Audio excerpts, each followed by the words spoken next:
Hello everybody, my name is Reza Dorani and today I am going to demo how to use the AI builder within the Power Platform utilizing Microsoft Flow. So the first step before we begin to use and create the models in the AI builder, let's first start off with what is AI builder. So AI builder is a low code AI capability that spans across the Power Platform. This feature is in preview today, as you can see on the left hand side right here. You can build models using the AI builder, and there are four types of models that you can build: binary classification, which is the prediction APIs, then the vision APIs is form processing, object detection, and then the language detection is using the text classification model. For the demo today and utilizing Microsoft Flow, we will be using the form processing component to build a invoice system wherein users will upload the invoice and the AI builder tool will fetch the respective attributes from the invoice that has been uploaded. So before we begin, in order for you to see AI builder option in your environment, what you would have to do is, if you go to portal, or if you go to the admin center, which is admin.powerplatform.com. Again, this is the new admin center that's going to be live pretty soon. So if you go to admin.powerplatform.com, and if you go to environments, you will see all your environments and your tenant being listed. In my case, I am building in the default environment. So if I go to the settings, now this is one of the glitches here. So as you can see, all environments have the settings option exception of the default environment. But what you can do is you can click on the default environment and just change the URL on the top to settings, and this should get you to the settings page. So on the settings for the default environment, if you go to features, right here you should have this option enabled for creating AI models. So if you do not see the AI builder option, which is in preview, it's probably because this feature has been disabled by your environment admin. So once within AI builder, let's go ahead and let's create a model using the form processing model. An example of this is invoice application. So if I have certain invoice documents that I can upload here, and I can train the model so it can fetch specific metadata from the invoice format that my organization is using. So here is an example. If I want to get started, in this case, I'm going to call this invoice model 2. I already have one pre-created, but I just wanted to showcase how we go ahead and create these models. So I'm going to hit create. And what this is going to do is it's going to create a model for me. The first step, as you can see, is for me to upload documents. In order for me to create a model and analyze the model using form processing, I need at least 5 documents. Again, that's the minimum to train your model, but ideally you need to go as high as you can in terms of documents to upload and train your model. In this case, I'm going to hit add documents, and just for the demo purpose, I'm just going to upload 5 invoices, and I'm going to hit upload. The moment I do this, I'm going to hit close. As you can see, it triggers the analyze button because I have met the minimum requirements of 5 documents. I'm going to hit analyze. And what this is going to do is this is going to go and analyze the images that I have uploaded and search for different patterns within the within the invoice documents that I have uploaded. While this is loading, here is an example of an invoice document that I have uploaded, right? So here's the number of my invoice, the date, the due date, the balance, who am I billing this to, and some what are the different itemized items for my invoice.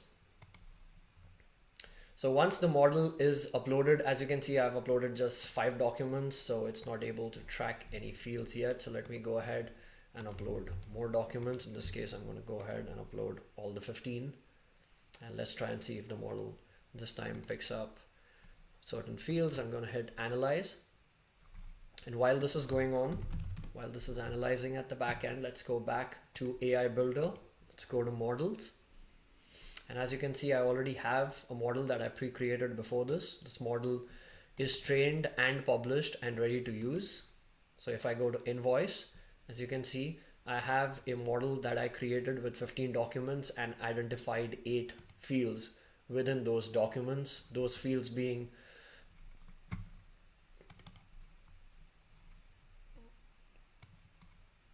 so here's my invoice, and if you look at the fields, if I had to compare these, the invoice number is right here. Here's the invoice date, here's the due date of the invoice, the balance due. So all these fields were identified. And the table that you see right here is this table that it has identified, which is the itemized breakdown of the invoice. So this has already been added and trained. Let's do a quick test. So if I was to upload an image right here, so I'm uploading an invoice. Let's try and zoom this in. So as you can see, it's gone ahead and identified the different fields that it identified based on the file that I uploaded. So here's the invoice date, here's the due date, here's the balance due, here's the table which has the different metadata information within it, which is item, quantity, rate, and amount. Here's the subtotal, here's the total, and here's the customer name. So this model is trained and ready to use. Let's go back and see if the previous model completed its training. Doesn't look like it's done it again. But if I go back to this now, okay, so it has identified certain fields based on the documents that I uploaded. So in this case, if I click on this, I can actually go and rename this. I can call this my invoice number. And this is exactly how I trained my model. So this is my first column that I've identified. Okay, this is going to be my customer name, right?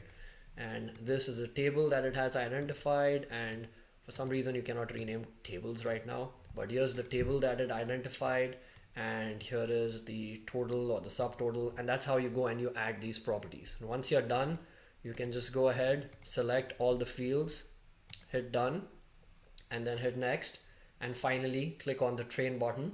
This can take up to 1 to 2 minutes depending on the number of documents. In my case, it's just 15. Obviously, if I upload a lot more documents, it will take more time. And once I hit train, it will go ahead and train the model using AI Builder, of course. And then finally, I need to publish the model in order for me to utilize this model in Power Apps and Flow.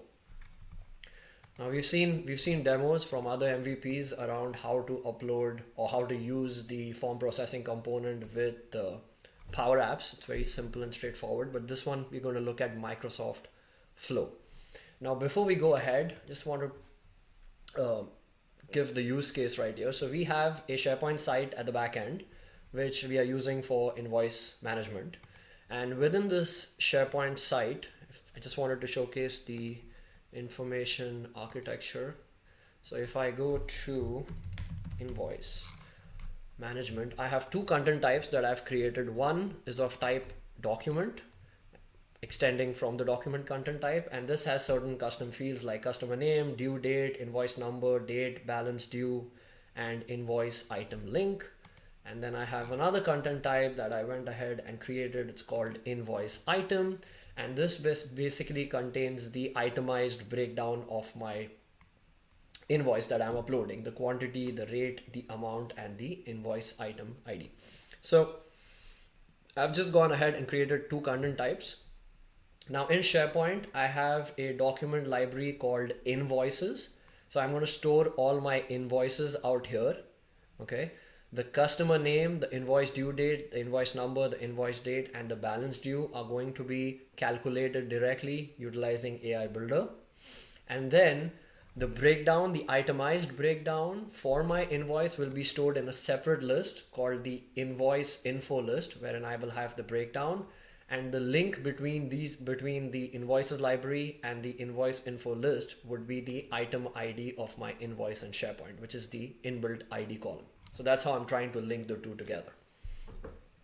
So now that we've got the context set here, I've got my library set up, I have my list set up, I have my AI Builder model trained and ready to use in AI Builder. I've got my model ready right here. The next step for me now is to go ahead and create a flow through which I can go ahead and provide an option for my users to utilize the model.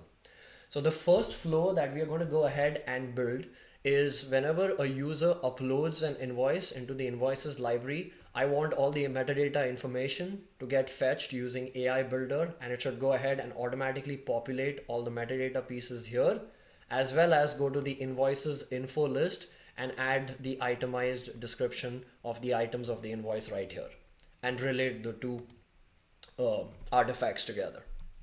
So now let's go ahead and do this.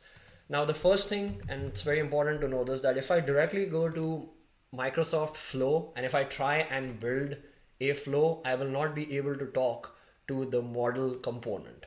In order for me to do that, I would have to do this in solutions.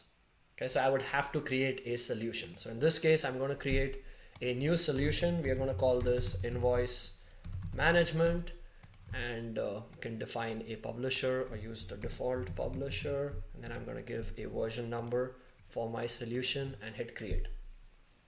So all I've done right now is just created a solution, and within the solution, if I create the flow, only then will I be able to use the AI Builder components in Microsoft Flow. Now when I click on flow, this takes me to the flow editor, and the first step that we want to do in Microsoft Flow is whenever a file is created in the invoices library, I want to go ahead and start calling the prediction model which the form processing component uses in order for me to get the data or the metadata associated with my invoice. So the first step that I'm going to do is I need to create a trigger in my flow. So the best trigger right now that I can think of is when a file, so let's go to SharePoint, and we're going to use when a file is created in a folder. So whenever the file is created, I want this job to kick off, which is my Microsoft Flow, and it should go ahead and do the prediction, get the metadata. So the first step is I need to define which site am I relating to. I just have one site in this tenant right now, so I'm going to connect to my site, and then it's asking me for a specific folder. I'm going to connect this to the invoices library, okay, which is exactly the same library that I showed out here. So whenever a file is going to get uploaded, this flow will get kicked off. Now the next step for me is to do the prediction of or to get the tags or the metadata tags from the file that has been uploaded. So in this, if I search for predict, this will be related to the common data service because the AI Builder relates to CDS. All the data that's acquired using AI Builder is stored in the common data service. So as you can see, there's a new option called predict. And yes, this is going to be premium P1, but the licensing model is going to change again in October. So I would highly recommend everybody to follow the next blog post from Microsoft around the licensing changes. But for now, I'm just going to pick predict. And in this, it's going to showcase me all the models that I have created. Now, in my case, I created and published a model called Invoice. That's why I see this right here. So I'm going to use this model. And now I need to submit this a payload. Now, the payload needs to be in a peculiar format for this case. It needs a JSON object which has two attributes. One is the base64 encoded format of the content of the file, and the second is the MIME type. Now, in this case, my users are going to upload a PDF file. This will also work with JPEGs and PNGs. I would have to define my logic here to read the MIME type of the file and accordingly set it out here. In this case, I'm just assuming my users are going to upload PDF documents. So the first step I need right here is I need to enter the data for the base64 encoded property. So in order for me to do that, as you can see, when a file is created in a folder, if you look at the dynamic content, I have the file content right here. So all I need to do now is go to expression, typecast this to base64, go back to dynamic content and use the file content right here and say okay. That's all I need to do the prediction. I am going to call this create, or let's call this invoice metadata. Okay, so this is the invoice metadata flow. I'm going to go ahead and save this flow. Now, the moment I do this, and if I go into my document library and I upload a document, it should go ahead and trigger this flow. So let's go back to my invoices library and let's upload an invoice. Now, the moment I upload a file, and if I go back to my Microsoft Flow, Just going to click on save. Okay, this is saved. This flow now should kick off.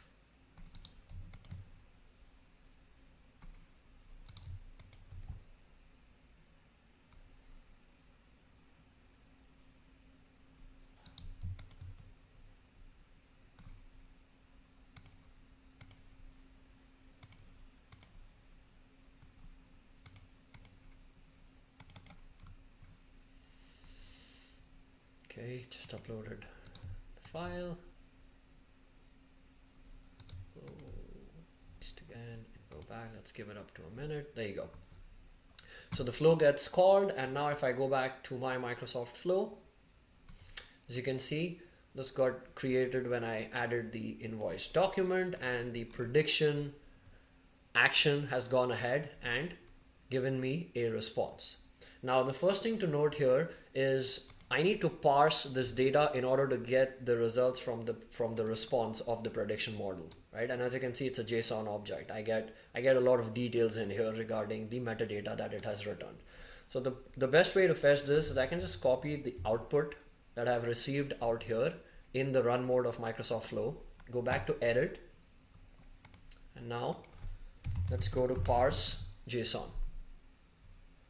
Let's use the parse JSON action, and the content is going to be the response payload from my prediction model, and I'm going to use sample payload to generate data. I'm just going to paste the same output that I got from the flow run from the predict action. I'm going to hit done, and this is going to go ahead and generate the schema that I need. I am going to hit save, and this time I'm going to go back to test. I'm going to just rerun the previous job to see the output of the parse JSON action.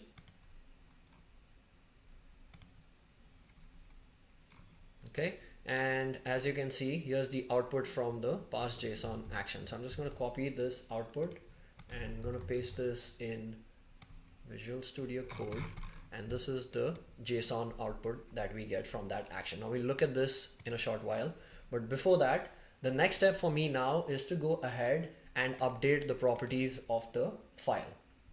Now in order for me to update the properties of the file, so if I go to update file properties, because I need to update the properties of the document with the metadata that I've acquired using the prediction model. As you can see, it's asking me for the address of the site, it's asking me for the SharePoint library, which is invoices, it's asking me for the ID, the unique identifier of the item. Now, unfortunately, when a file is created in a folder, this does not retrieve the ID of the item. So in order for me to do that, I need to add an extra step. So I'm going to go back to SharePoint, and this time we're going to do get file metadata. Type it out. Let's do get file metadata using path. And in this case, I am going to again pick the site, and for the file metadata from the when a file is created in a folder action dynamic content, I will get the file path. So I can define the file path, and then this in turn will give me the ID of the item that I need, which is right here, the value that can be used to get or update file properties from get file metadata using path. So I can use this. So now I have related to that specific item in SharePoint that I want to update. Now the next step for me is to go ahead and add the data that is retrieved from the parse JSON action. Now I need the customer name, the invoice due date, invoice number, and so on and so forth. Now if we go back to the JSON, if you notice, the output that I get from the parse JSON action has a peculiar format to it. Okay, and in this case, if you notice, I have prediction output as the first tag, and within this I have labels, and these are the high level labels that were defined. One of them was invoice number, and in this case, the file that was uploaded, the value of this is right here in an attribute called value within the object invoice number. Same way, I have the different attributes notified out here. I have the customer name, I have the invoice date, and so on and so forth.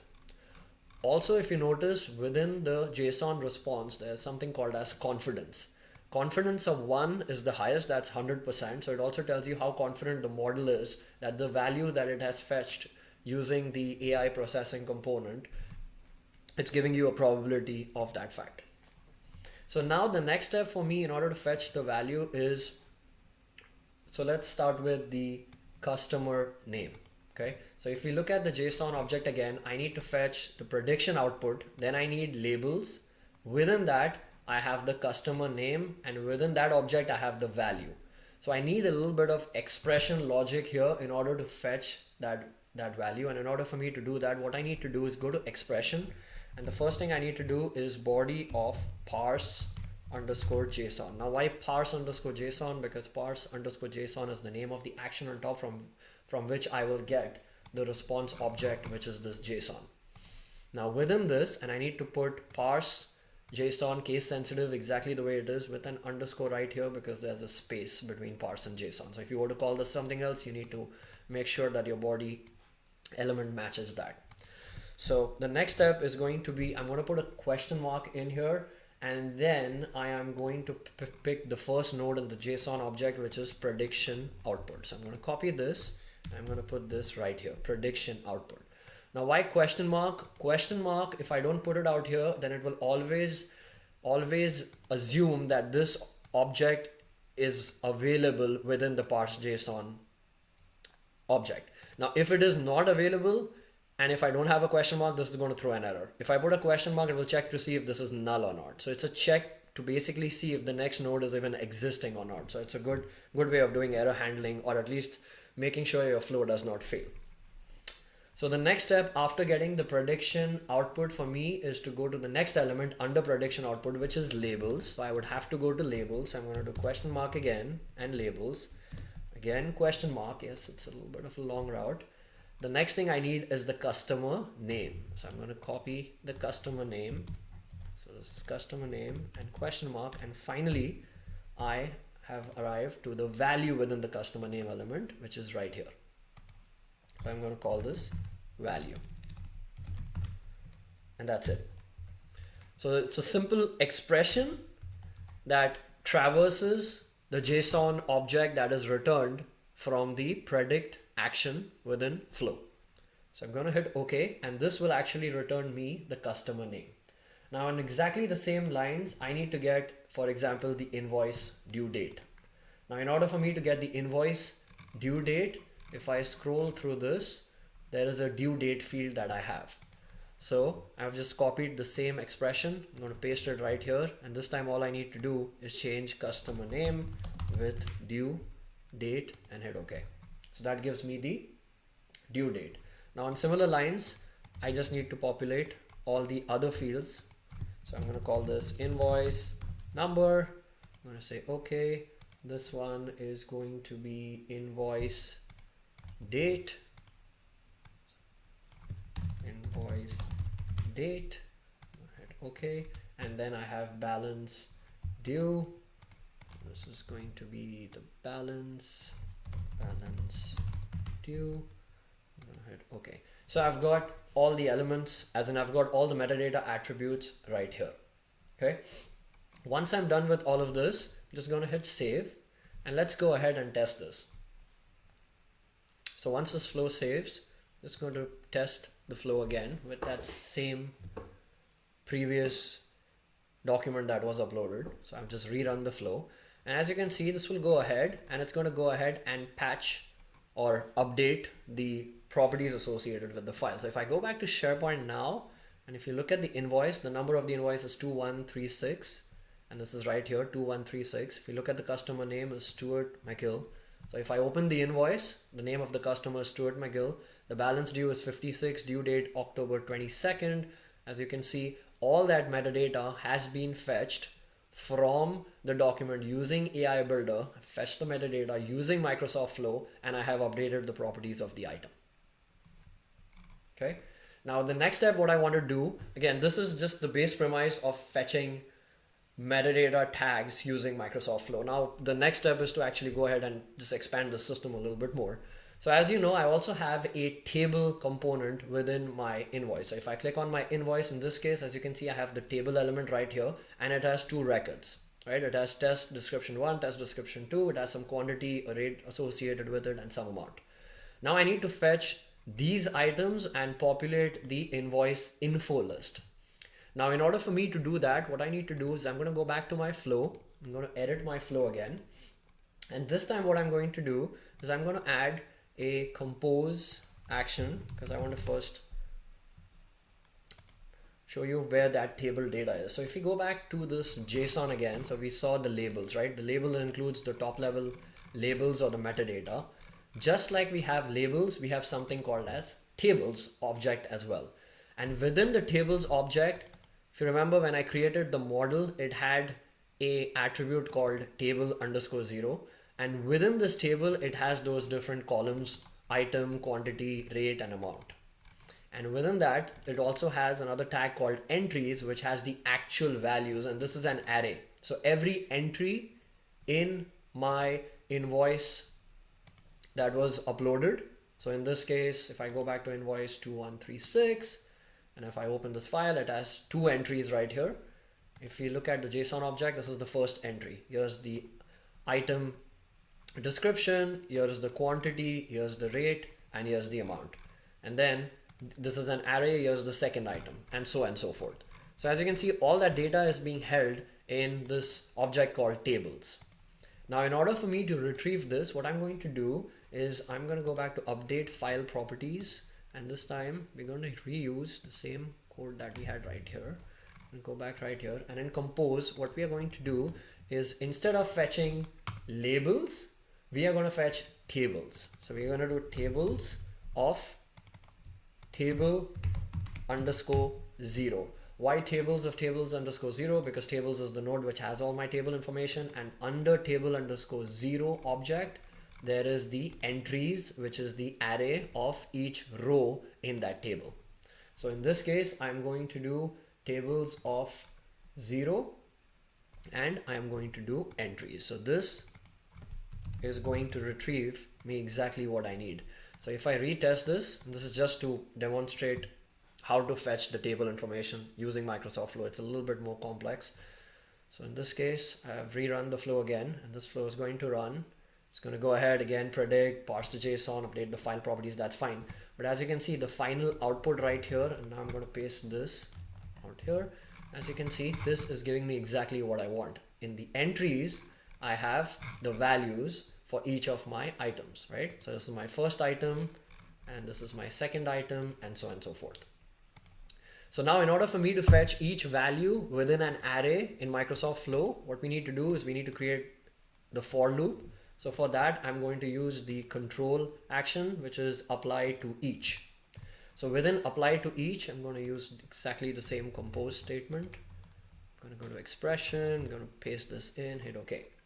So for each value in this array, what I want to do is I want to go ahead and create an item in a secondary list wherein I'm maintaining the table structure. So I'm going to use the create item action. And in this case, I'm going to pick my SharePoint site, and the list where I want to store these items, it's called invoice info. Now within invoice info, I need to add all this information. So the title property, I'm going to put the description of the item or the value of the item. So in order for me to do this, what I need to do is I need to query. Again, I need to traverse the object in order for me to get to this value. So in order for me to do that, in this case, what I need to do is, as you can see, it's under item value. So because this is running in a for each loop, again, expressions to the rescue. If I do item, this gives me the current item in the for each loop. And then within this, there's the item property, and within that, I need the value. Okay, so again, item value. This is going to give me the title that I need. I'm going to hit OK. In order for me to get the quantity, so here's the quantity. It's again quantity and value. So same thing within the item, right? So I can even copy the same expression again and just change it for quantity. So in this case, it's going to be quantity and value. For rate, it's going to be rate and value, and then for amount, it's going to be amount and value. Now, in order for me to create a relationship between these list items and the documents, what I've done is I've created a column called invoice item ID. So this is the internal ID in SharePoint just to create a relationship. And in order for me to do that, I have the update file properties where I'm actually updating the metadata of the document. From that, I can get the ID of the original document within SharePoint and link it to these list items. So I'm just going to add the ID element right here. I'm going to hit save. And now what I'm going to do once this saves is I'm going to just run this flow again.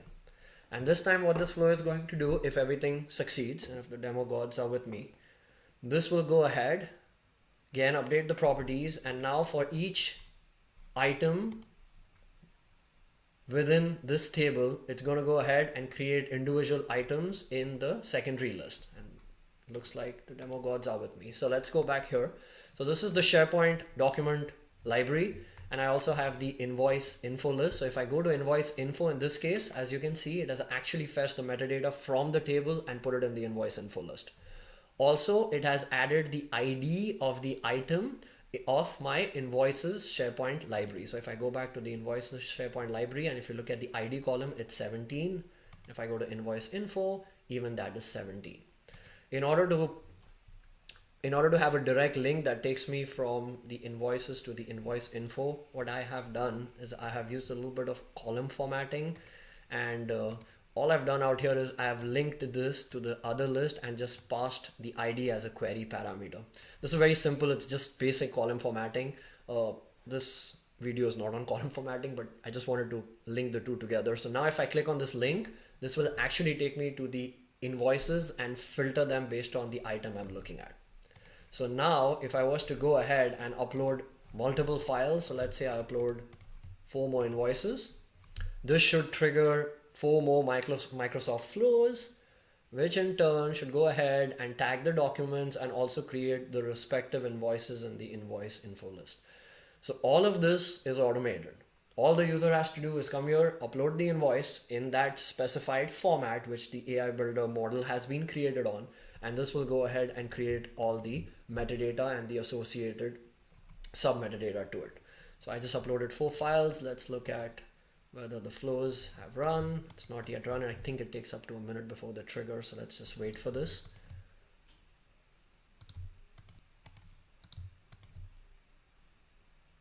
Okay, here we go. Some of the flows, in fact, all of the flows have kicked off now. 3 are running, 1 has succeeded. So if I go back here, as you can see, all the documents have been uploaded. The customer names are in there, the due dates, the numbers, the date, the balance, everything's in here, and they are also linked. So for example, here's a new invoice, number 2125. If I click on this, this should give me the items only specific to that, which is 2 items, one quantity each, rates of 23 and 32.